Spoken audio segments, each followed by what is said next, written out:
sistémicos que representan el 85% de estas patologías, y luego tienen los ACVs hemorrágicos, ¿no? Que se pueden distribuir según su localización, ¿ya?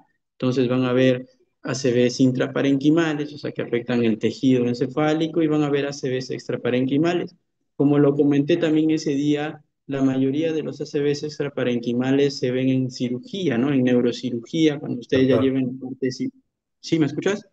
Sí, doctor, disculpe, antes de que continúe, ¿podría pasar por favor el PPT para que a la par que estamos estudiando, escuchando la clase se tomen los apuntes correspondientes? Mm,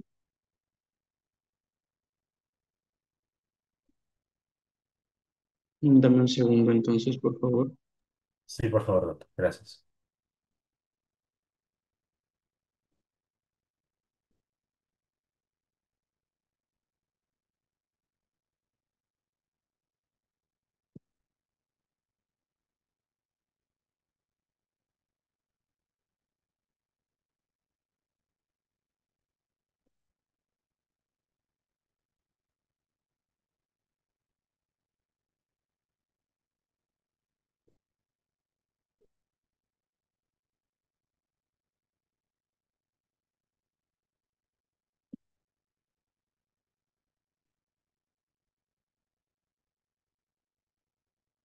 Lo he enviado por el chat del... ¿Se puede bajar? Sí, ¿no? Claro, doctor, Perfecto. Entonces, gracias. la mayoría de los sangrados extraparenquimales son vistos por cirugía, nosotros los intraparenquimales, ¿ya? Entonces, vamos a hablar de las hemorragias intraparenquimales. Recuerden que representan alrededor del 15 al 20% de todos los ACVs. ¿Ya? La incidencia es similar entre hombres y mujeres, es más frecuente en los mayores de 55 años, más frecuente en asiáticos, básicamente porque la patología aterosclerótica es más frecuente en ellos y tiene mucho que ver. Hay factores de riesgo como la hipertensión arterial, la edad avanzada, la historia o el antecedente de haber sufrido un ACV, el tabaquismo, las drogas, como el uso de cocaína o de anfetaminas, etcétera. Pero de todos estos, recuerden que la hipertensión arterial es el más frecuente, el más peligroso, presente en hasta el 70% de todos estos casos, e inclusive por sí misma es una etiología de las hemorragias intracraneales, ¿ya? Ahora, ¿qué es lo que pasa? ¿Cómo se puede producir una hemorragia? Una hemorragia en el cerebro se puede producir de forma aguda o de forma crónica. Si ustedes siguen las flechas de arriba, ¿no? O sea, la secuencia de arriba, como voy a marcar a continuación esta secuencia, la secuencia crónica, pues ¿qué influye? Influye la edad, influye la presencia de factores de riesgo, la predisposición genética, como el tener ciertos alelos de la poliproteína E, ¿no? Los cuales, pues, van a causar dos tipos de daño, ¿no? Un daño es el daño de las pequeñas arteriolas producidas por la hipertensión, por ejemplo, y el otro daño que se produce es el depósito de las placas de beta amiloide, más bien en los vasos leptomeningios, secundarios a una enfermedad que se llama la angiopatía amiloide cerebral. Entonces, son dos procesos crónicos en los cuales los vasos sufren un daño lento y progresivo, pierden su capacidad de distensión, pierden también su capacidad de contracción y podrían producir tarde o temprano un sangrado intracraneal. De por sí también se dan cuenta que aquellos sangrados asociados a hipertensión o a cambios hipertensivos se localizan en áreas más profundas del cerebro. En cambio, aquellos sangrados que son asociados más a la angiopatía amiloide cerebral, a esos depósitos de beta amiloide a nivel o alrededor de los vasos leptomeningios, tienen una localización más cortical, más periférica, ¿no? Pero no es la única forma en la cual se puede producir una hemorragia, ¿no? No seguir esa secuencia, sino que también una hemorragia puede seguir la otra secuencia que es de forma aguda, ¿no? Donde puedan haber precipitantes agudos, como una crisis hipertensiva severa, como en una severa coagulopatía, por ejemplo, ¿no? Son personas que no sabían que eran hipertensos y un día, por algún motivo, la presión les sube a 200, 220 y pueden generar un sangrado intracraneal, ¿ya? O no sabían que eran hipertensos o eran hipertensos bien controlados, pero una de esas elevaciones transitorias de la presión les genera una hemorragia a nivel cortical en el contexto de un antecedente por angiopatía amiloide cerebral. Se pueden haber procesos crónicos, pero también pueden haber precipitantes agudos para la producción de una hemorragia intracraneal. Ahora, ¿cómo se clasifican? Y esto sí es importante. La clasificación va de la mano a la etiología o a la causa.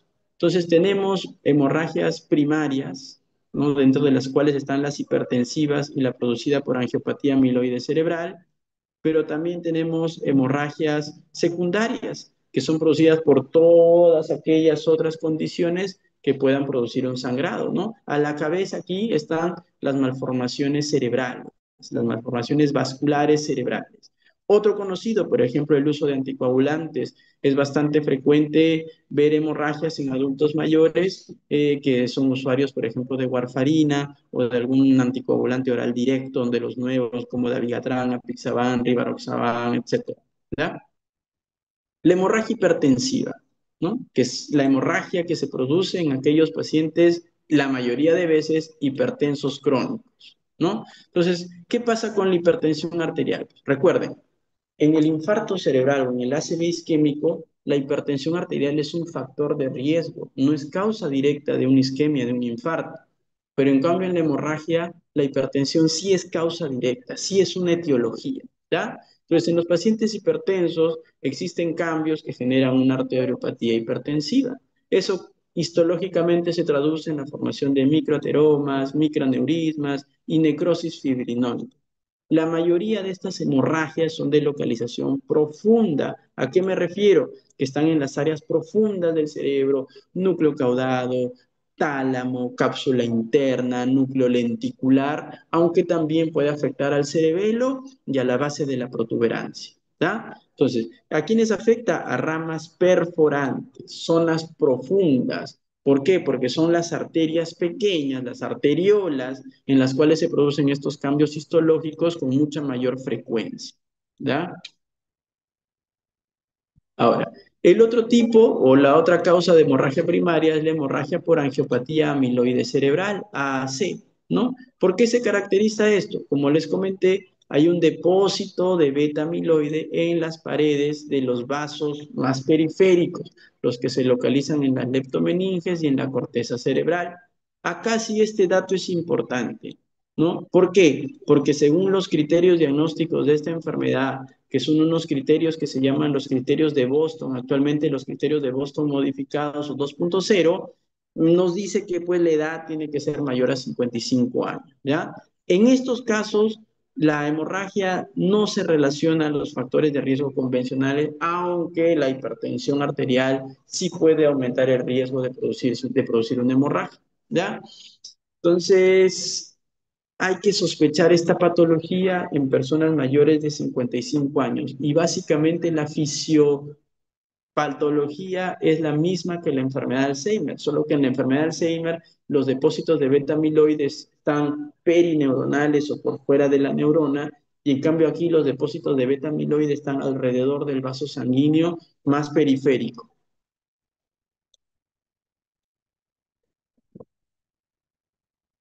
Entonces, miren, ¿no? Para que lo sepan, una hemorragia profunda es muy sugestiva de hipertensión arterial. Una hemorragia cortical o lobar es más sugestiva de depósitos de beta amiloide, o sea, de una angiopatía amiloide cerebral. Esto no es una regla, no es que siempre sea así, pero en un 90% de casos es así, y más aún si ustedes lo interaccionan con la variable edad, ¿ya? Entonces, la variable edad es bastante importante aquí. Hay una pregunta, entonces, ¿es frecuente? Sí, es frecuente. Si tú tienes un paciente que está diagnosticado de enfermedad de Alzheimer y viene con una hemorragia lobar, es muy probable de que también cumpla criterios de angiopatía amiloide cerebral porque la base fisiopatológica es la misma, es idéntica, solo que los depósitos están en lugares diferentes. ¿Ya? Ahora, en cuanto a las hemorragias secundarias, ya les dije que la primera causa son las malformaciones vasculares, ¿no? Y esas malformaciones vasculares, ¿qué son? Son errores congénitos en la morfogénesis vascular, ¿ya? ¿Por qué? Por una falla del proceso de la maduración capilar. Ahora, este tipo de malformaciones pueden producir síntomas por tres mecanismos. Obviamente el mecanismo que nos trae la clase es el número 3, que es la hemorragia, ¿no? O sea, la malformación se rompe y genera un sangrado, ¿no? Pero también pueden producir síntomas por otros dos mecanismos. Por ejemplo, por compresión. Hay malformaciones que son tan grandes que tienen el comportamiento de un tumor y empujan las estructuras que están a su alrededor. Y también pueden producir síntomas por isquemia. Hay malformaciones, nuevamente, tan grandes y tan ricamente vascularizadas que, entre comillas, le quitan sangre al parénquima cerebral adyacente y eso hace que produzcan una isquemia en ellos, ¿no? Entonces es un síndrome de robo, le llaman, ¿no? El síndrome de robo de flujo sanguíneo.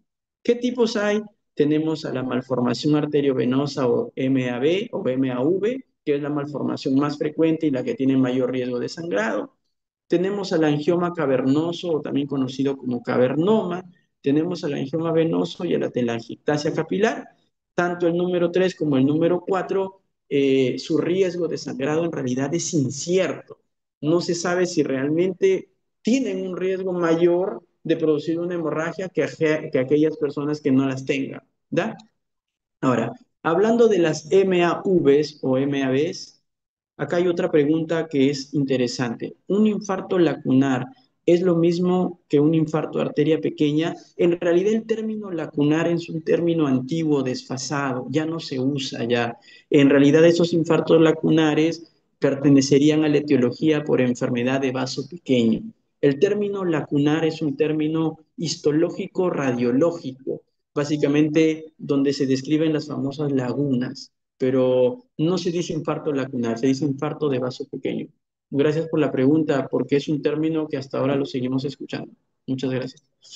Entonces, hablando de la epidemiología de las MAVs, del número uno acá, que son las malformaciones más frecuentes, recuerden que igual son raras, miren, ¿no? Menos o un caso por 100.000 habitantes por año, representan el 2% de todas las hemorragias intraparenquimales, aunque obviamente mientras más joven sea el paciente, más es la probabilidad de que sea una MAV, ¿ya? Miren la relación con aneurismas, ¿no? Por cada 10 aneurismas hay una malformación arteriovenosa, o sea, los aneurismas son mucho más frecuentes que estas malformaciones, son más frecuentes en hombres, el 2% de ellos pueden ser múltiples y hay un porcentaje que también se asocian a otros defectos como aneurismas. Acá viene lo importante, promedio de edad al diagnóstico 33 años tanto en las hemorragias hipertensivas como más aún en las hemorragias por angiopatía amiloide cerebral, la edad promedio es mayor, pues, ¿no? Entonces, si ustedes ven una hemorragia en un paciente joven, lo que primero se les tiene que venir a la mente es que sea una malformación vascular y dentro de las malformaciones vasculares, la malformación arteriovenosa es la más frecuente. El 60% de MAP se ubican en el territorio de la cerebral media, ¿ya? Y la mayoría son supratentoriales. El término supratentorial significa que está por encima del tentorio, que es la tienda del cerebelo, o sea que está afectando a un hemisferio cerebral, ¿ya? Ahora, este aspecto tienen las malformaciones arteriovenosas, el de la figura de la derecha. Es como un ovillo de vasos anormalmente dilatados que tienen arterias nutricias, o arterias que alimentan la malformación y que también puede tener una gran o algunas grandes venas de drenaje, ¿no? Entonces, es una malformación donde prácticamente no hay capilares, o sea, hay unión de arteria con vena dilatada. Eso hace que sean lesiones de alto flujo, pero de baja resistencia a dicho flujo. Eso es lo que las hace, digamos que, muy susceptibles a la ruptura, ¿da? La mitad de estos casos se manifiestan como hemorragias intraparenquimales y un 30% se puede manifestar como crisis epiléptica, ¿ya? La incidencia más alta del sangrado está entre los 15 a los 25 años, miren, ¿ah? Ahora, el angioma cavernoso más bien es muchísimo más pequeño y no está constituido por arterias y venas, no, está constituido por espacios vasculares dilatados de tamaño variable, lo que suelen ser mucho más pequeños que el anterior. La gran mayoría está en los hemisferios cerebrales, no van a encontrar ustedes arterias grandes que la alimentan, venas grandes de drenaje. Es por eso que estas lesiones se les llama angiográficamente negativas. En una malformación ustedes van a encontrar los vasos anormales en los estudios de vasos como angioresonancia, angiotomografía y mucho más aún en las angiografías por sustracción digital o por catéter. Aquí no van a encontrar una alteración en los vasos cuando le hagan angioresonancia, angiotomografía y mucho menos una angiografía por catéter. Estas lesiones más bien se detectan con resonancia magnética, ¿da? Resonancia magnética. ¿Y dónde van a estar? En los núcleos de la base, caudado, putamen, globo pálido, en el tronco, principalmente en la protuberancia o en el mesencéfalo, y en los hemisferios cerebrales. Su incidencia de hemorragia es de alrededor de 1% y pueden ser hereditarios. Hay una enfermedad que se llama la cavernomatosis hereditaria familiar, donde el paciente puede tener más de 20, más de 30, más de 50 cavernomas, ¿no? Pero felizmente es una patología rara.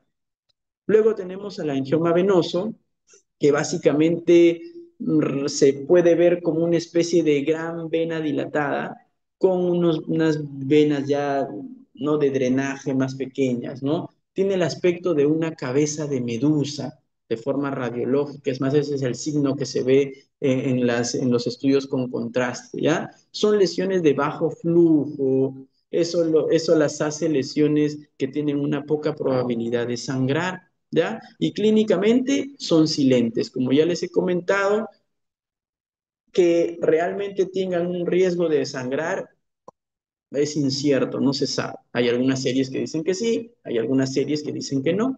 Y por último tenemos a las telangiectasias capilares, que como su mismo nombre lo dice, son capilares ensanchados y varicosos, pero estos son prácticamente invisibles ante los estudios de imágenes. Solo se han descrito, o la mayoría de ellos se han descrito en autopsias, ¿ya? La localización más frecuente es la protuberancia en el cerebelo. Es raro que más bien se les pueda ubicar en los hemisferios cerebrales. Pueden ser solitarias o pueden ser múltiples, por ejemplo, en enfermedades genéticas como el síndrome de Sturge-Weber, ¿ya? Otras causas secundarias de hemorragias, ruptura de aneurismas, tumores, ojo que los tumores grandes, malignos especialmente, pueden sangrar, coagulopatías adquiridas, ¿no? No sé, un síndrome de una hemofilia, por ejemplo, perdón, congénita, una hemofilia y una adquirida como el uso de algún anticoagulante, ¿no? O una hepatopatía crónica, un paciente cirrótico va a tener una coagulopatía adquirida, drogas, como ya lo hemos comentado, la transformación hemorrágica de un infarto cerebral, la trombosis venosa cerebral, las vasculitis que pueden manifestarse tanto con infartos y hemorragias, la enfermedad de Moyamoya, que es una vasculopatía no inflamatoria. Acá hay otra pregunta interesante. ¿Sirve la angiografía cerebral para el diagnóstico? La angiografía cerebral es el gol estándar para diagnosticar las malformaciones arteriovenosas, ¿ya? Es el gol estándar para diagnosticar las MAVs, más no sirve para diagnosticar ni el angioma cavernoso, ni el angioma venoso, y mucho menos la telangiectasia capilar. Tanto el angioma cavernoso como el angioma venoso se detectan bien en los estudios de resonancia magnética con contraste o en su defecto, el angioma venoso lo podrías ver también en una tomografía cerebral de parénquima con contraste, ¿ya? Muy bien. ¿Cuáles son las manifestaciones clínicas de la hemorragia? Obviamente, parecido a un infarto, les comenté que clínicamente eran indistintas. Hay un déficit neurológico focal, puede haber dolor de cabeza brusco, intenso y trastorno de conciencia, ¿da? Pero lo más importante, un déficit neurológico focal. Un infarto y una hemorragia no se pueden distinguir clínicamente, pueden estar igualitos, aunque es más frecuente en las hemorragias que haya dolor de cabeza y trastorno de conciencia. El diagnóstico se hace con la sospecha clínica que se confirma con un estudio de imagen. En la etapa aguda, en la tomografía, van a haber hiperdensidades, ¿no? Se ve como una hiperdensidad, ¿no? Como vamos a ver, por ejemplo, aquí. Miren, ¿no? En la figura de arriba, esta es una hiperdensidad, ¿no? Tienen ahí una hemorragia profunda subcortical que se ve como una hiperdensidad en tomografía, ¿no? Tienen ahí una hemorragia. Sin conocer al paciente, si tiene más de 50 años, probablemente sea hipertensiva, ¿no? ¿Ya? Porque no es una hemorragia cortical lobar. Las hemorragias por angiopatía amiloide estarían ahí, en esas zonas que estoy marcando ahorita, más pegadas a la corteza cerebral. Esta es una hemorragia profunda. Abajo en la letra A también tienen una hemorragia profunda, esa es una hemorragia lenticular, muy probablemente asociada a hipertensión también. Y miren en la diapositiva anterior, ¿qué decía? Decía también que hay un signo en la tomografía con contraste que se llama el signo del punto o el spot sign. ¿A qué hace referencia? Justamente en la B, la flecha negra está marcando un spot sign. Esta es una tomografía con contraste. Es la misma, es el mismo paciente que la letra A. A, B y C son el mismo paciente, solo que la A es una tomografía sin contraste, la B es una tomografía con contraste donde ven un punto brillante que capta contraste, que es el signo del punto que justamente representa el vaso sangrante. Ese es el vaso que está sangrando, todavía ese ahí está chisgueteando. Y también ese spot sign es un signo predictor de hemorragia, de crecimiento de la hemorragia. Es por eso que en la C ven que el hematoma está más grande que en la A y ven que inclusive la sangre se ha metido a las cavidades ventriculares. ¿Ya? Muy bien. En la Doctor, resonancia, muy bien, en doctor, la resonancia, una sí, consulta. En las sí, tomografías, en simulación vimos esos casos de ACV cuando estábamos viendo neuro y justo en tomografía el doctor nos dijo que no se pedía con contraste porque dañaba el encéfalo, o sea, hacer una hemorragia y la sangre está en el tejido cerebral, o sea, el contraste irritaba al cerebro. No era lo falso, ideal. totalmente falso, falso. En todos los ACVs, porque mira, ¿no? El nombre enfermedad cerebrovascular, en todos los ACVs, independientemente de su causa, cuando los tengas en emergencia, tienes que hacerle un estudio parenquimal, ¿no? Sin contraste, que es el parénquima que te ve, pero también tienes que ver el vaso, porque tú de ingreso no sabes si el paciente tiene un infarto o una hemorragia, y esta es una enfermedad de vaso. ¿Por qué te ayuda la tomo con contraste? Porque te puede dar el diagnóstico, te puede decir si es un aneurisma roto, te puede decir si es una malformación arteriovenosa, bueno, no te va a decir si es un cavernoma porque es angiográficamente negativa, obviamente, pero tienes que hacerle con contraste, ese es un mito, tienes que hacerle con contraste, es por eso que los signos en hemorragias están descritos justamente en las tomografías contrastadas y lo puedes verificar en cualquier bibliografía, ¿ya? Y más aún este signo, que es un signo predictor de expansión del hematoma. Y así como este signo del punto del spot sign, hay un montón de signos. Muy bien. Ahora, en la resonancia sí es más difícil ver. ¿Por qué? Porque va a depender del tiempo. Miren, en ese cuadro ustedes ven que dicen menos de 12 horas, 1 3 días, 3 7 días, más de 14 días. Entonces, es un mundo en realidad y va a depender básicamente del estado de descomposición de la hemoglobina. Entonces, yo les digo algo. Primero una tomografía. Y si la tomografía les muestra una hemorragia, ya para qué hacer resonancia, ya no tiene sentido, a menos que ustedes sospechen de un cavernoma, ¿no? Y ahí sí van a tener que pedirle una resonancia, pero la resonancia no se le pide inmediatamente, se espera unas semanas que se reabsorba un poco el hematoma para que pueda realmente la resonancia brindarle datos a ustedes que apoyen que el diagnóstico pueda ser un cavernoma, ¿da? Entonces, de ingreso una resonancia no está indicado, ni en el infarto, ni en la hemorragia. La tomografía es la que ayuda a tomar decisiones, ¿ya? Miren, por ejemplo, acá algunos casitos tienen una hemorragia ahí lenticular izquierda, en la imagen de nuestra izquierda, valga la redundancia allí, muy probablemente es hipertensiva. Tienen allá arriba también otra hemorragia lenticular izquierda, hipertensiva, tienen una hemorragia que aquí está localizada en el diencéfalo. Esto, si el paciente es joven, probablemente sea una malformación arteriovenosa. Si el paciente ya tiene sus años, probablemente hipertensiva por la localización. Tienen una hemorragia pontina, tienen una hemorragia cerebelosa. Todas estas son localizaciones clásicas de hemorragias hipertensivas. No se olviden, hipertensivas. Luego miren arriba, tienen dos tomografías donde más bien se muestran hemorragias más pegadas a la corteza cerebral, ¿no? Y estos son más sugestivos de angiopatía amiloide cerebral.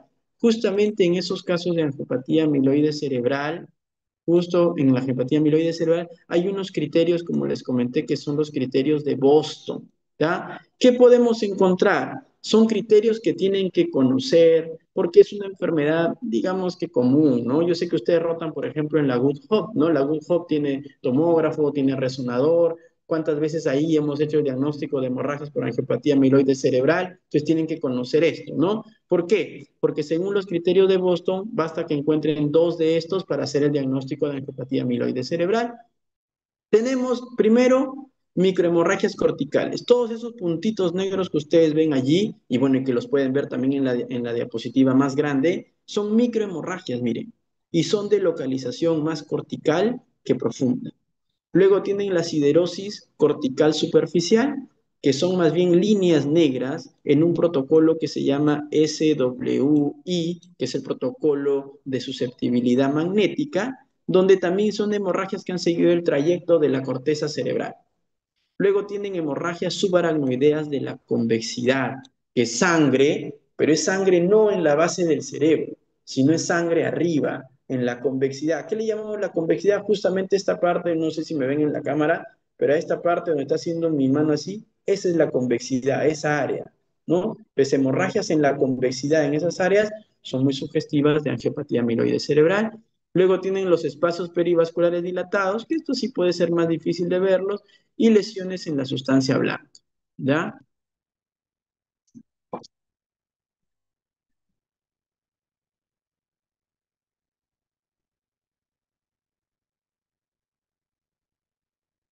Muy bien. Vamos a borrar esto. Luego tienen acá una malformación arteriovenosa, miren, ¿no? Esta es una angiografía por sustracción digital o una angiografía por catéter, lo que le decía a su compañero que es el gol estándar, ¿no? Este es en sala de operaciones. Miren cómo se ve una malformación arteriovenosa, como un ovillo de vasos, donde tiene una arteria que lo alimenta, esa flecha es la arteria que está alimentando, que lleva la sangre, y donde tiene una vena de drenaje. Esa es la vena que drena la sangre, la vena de drenaje. Entonces, pero es un ovillo ahí. ¿Cómo se ve en resonancia? Miren, se ve así, ¿no? Tiene un aspecto difícil de describir, pero esa imagen es sugestiva de una MAB.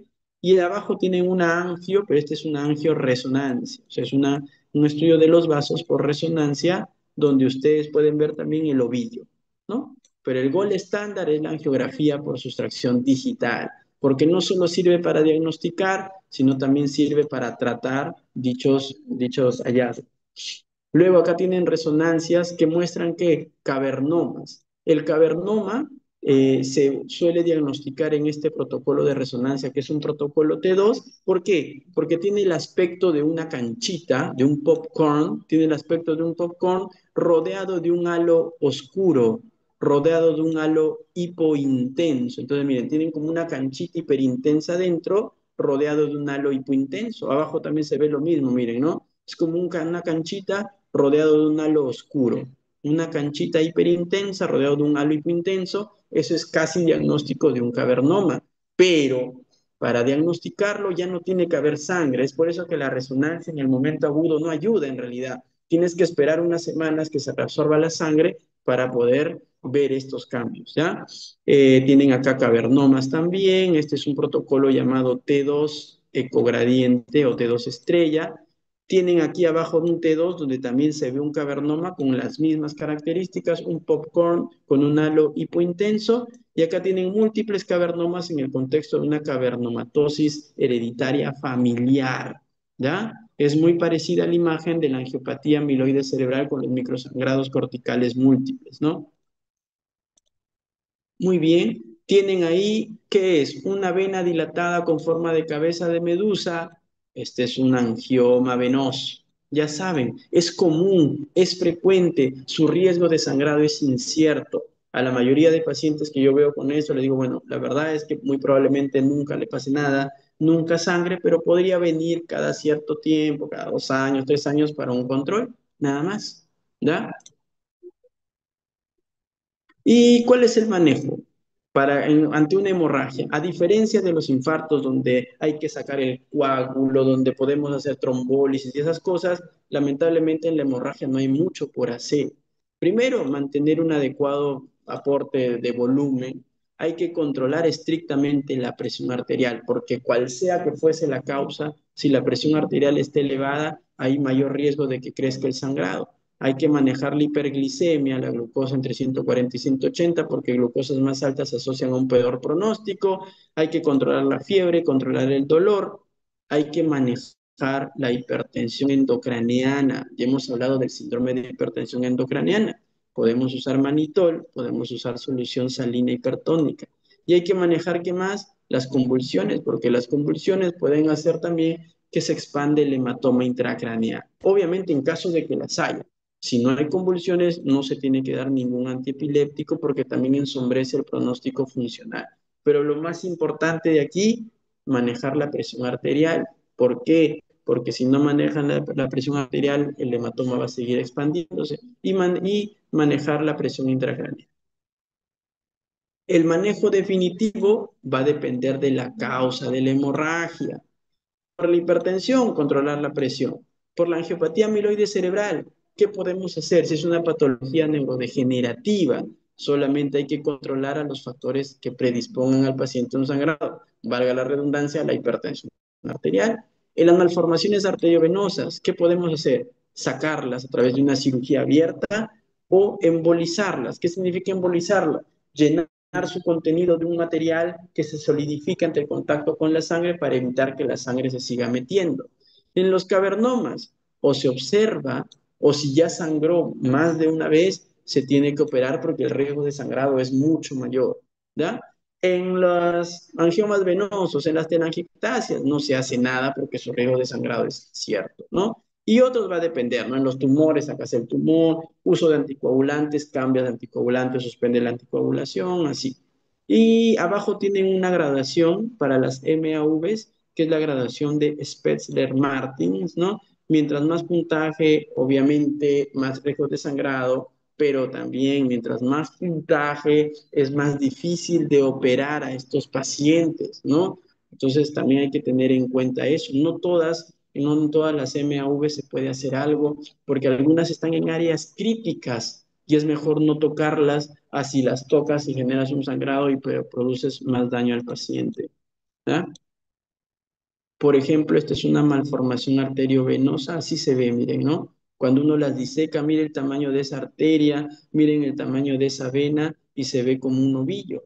Ahora, ¿qué se puede hacer? El de arriba es un retiro quirúrgico, ahí están disecando la malformación para sacarla en su totalidad. Y abajo, más bien es una embolización. Miren en la imagen de la izquierda con la flecha roja, toda esa es la malformación, pero después de llenarla de un material, ¿no? que se pueda, que se solidifica con el contacto con la sangre, la malformación queda básicamente excluida, ¿no? Entonces puede ser un tratamiento con cirugía abierta o un tratamiento endovascular, ¿ya? Cada una tiene sus indicaciones, obviamente.